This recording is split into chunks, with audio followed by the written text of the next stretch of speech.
all of time that men argue about, that this planet was formed in, and all of those things, all of time,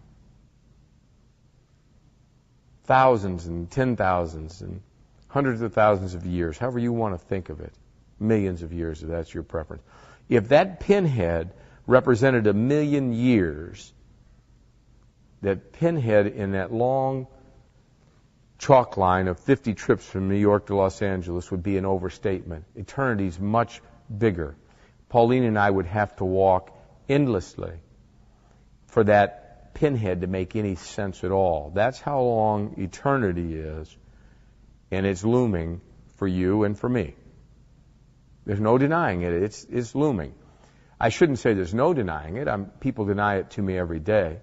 They're hopeful that their denial actually proves to be true. Unfortunately, I'm persuaded that their denial of it doesn't change the fact. Remember what Brooks said?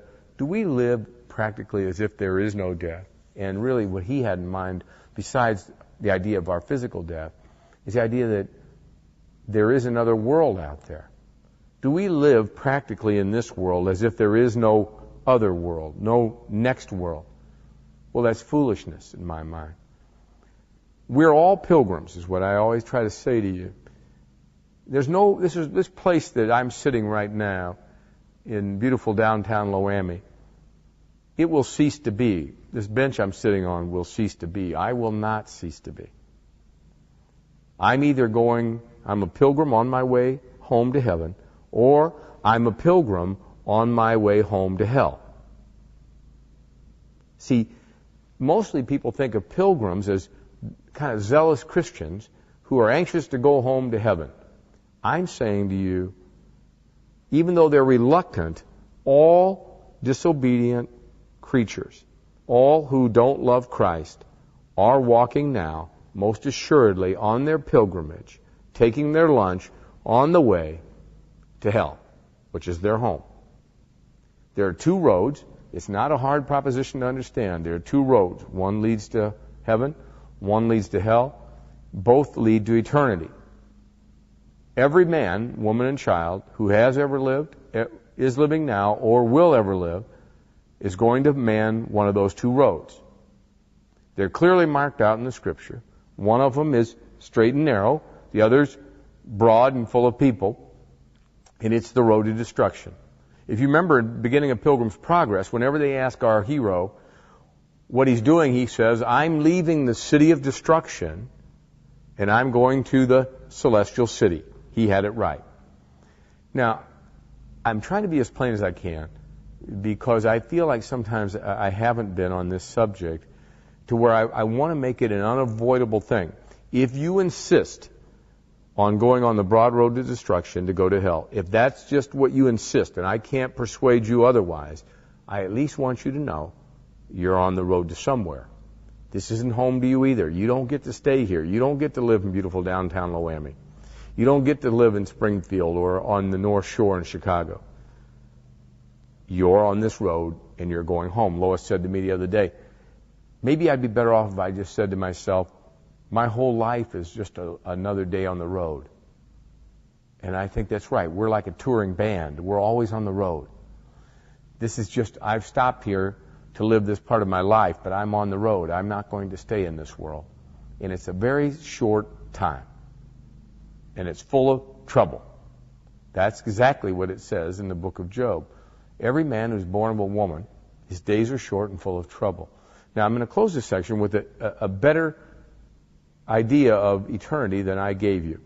I think it's a superior idea. There's a man named Christopher Love, died at, I think, age 30 or 31, about in the 1600s, I think, another Englishman. And he said it like this. He said, consider eternity in this way.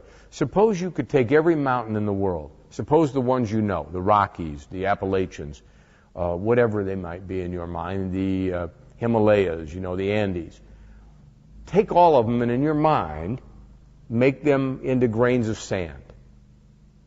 And then stack the grains of sand one on top of another. All the Rockies disassembled, stacked one grain of sand on top of another as high as they'll reach. And imagine that once every 1,000 years, a crow flies by and takes one grain of sand and removes it from that stack. When that crow removes the last grain of sand from that mountain after 1,000-year intervals, eternity will have just begun, in effect. That's how long eternity really is. That's how important it is when you make a choice to follow the path that leads to heaven, or you follow the path that leads to hell. You don't remember this path that leads to hell. You don't have to choose it. You're already on it. Everybody's born on this path. Pauline Haas was born on the path to hell. Bill Moore was born on the path to hell. You have to have your heart changed. You have to have your mind renewed to go from the path to hell that you were born on to get onto the straight and narrow path that goes to heaven. It takes a supernatural work by a supernatural God. We call it conversion. We call it repentance and faith. We call it a lot of things, but I promise you this, if you're not born again and move from this path to this path, you're on your natural path. You're a pilgrim on your way to hell. Now, we come back. We'll go to see how our hero's doing on his journey, which I hope is a little better sometimes than I do on mine. Thanks. As I traveled on my journey, few and far. So I'm going to read you a little poem that our man Bunyan has written about our hero. Yea, snares and pits and traps and nets did lie my path about, that worthless, silly I might have been catched, entangled, and cast down. But since I live, let Jesus wear the crown. If you're having trials and troubles right now, my suggestion is make the most of them. I'm trying that in my own life, and when John came in tonight, I was explaining to him some trials I've been having, and I know that one day, I hope very soon, I'm going to be wise enough to say to you, this trial was very good for me. It helped separate me in my thinking from this world and the fragility of it. And when you see unfairness in the world, you tend to see it more clearly when it comes to you.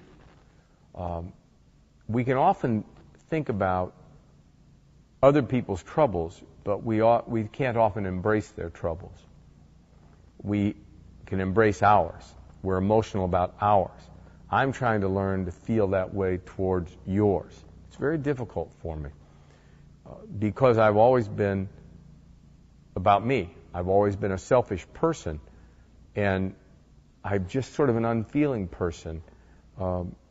I called John's sister the other day and said to her, when you told me about your troubles, I was moved, but I wasn't moved like I would like to be moved, if you know what I mean. You ever had that where somebody calls you that's very dear to you, and your reaction to their troubles is sort of at arm's length, when you wish that you could take their troubles on your heart the way you take your own troubles on your heart? All I can do is to tell you that I ask God to change my heart about these things and to make me a gentler person, a more, I don't know, sensitive person. Maybe you have the same problem. If you do, it's not a very good Christian who does it the way that I do it. Luckily, we're not dead. God may yet change my heart and my mind about these things. And I just want you to know that if you're suffering from the same thing, you're not alone. I'm certainly doing it the same way, and it's not a very Christian way.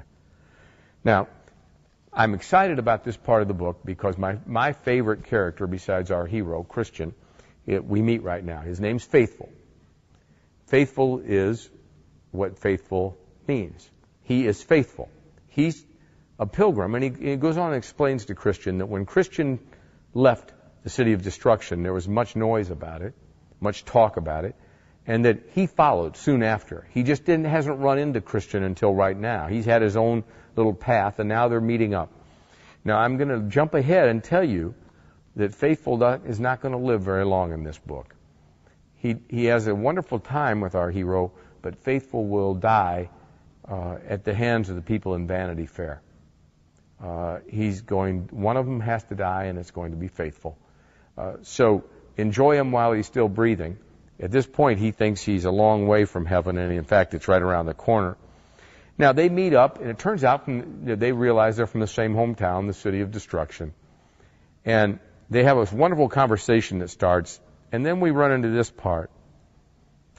Christian says, and what did no more of them but you come out to escape the danger? Because when Christian left the city, all his friends started talking about his idea that he was leaving a town that was in danger. They thought that was silly. But he thought the warning that he had left with them would impress some. And Faithful says, really, the only people who left were me and Pliable returned, if you remember.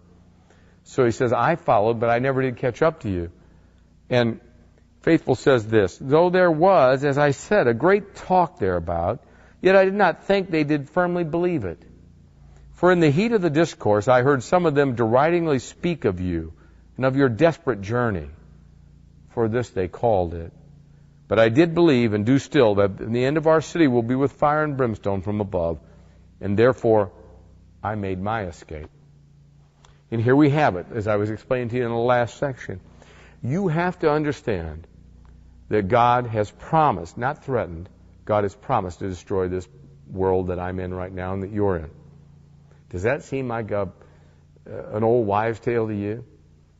I get that sometimes from people who have done no Bible study, who aren't very good philosophers, frankly, about life in general, and whose only thing that they really seem to know much about is the distinction between Pabst Blue Ribbon and MGD or something, you know.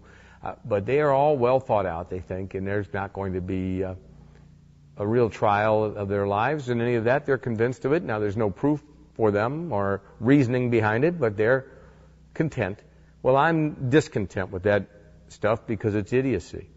So, as I close, I want you to remember, he made his escape, our friend Faithful. If you haven't made your escape, you need to. This world is perishing. Even if you don't live to see the destruction of it, you'll live to see the end of you. So please tune in next week, and we'll see how Faithful and Christian do. Thanks.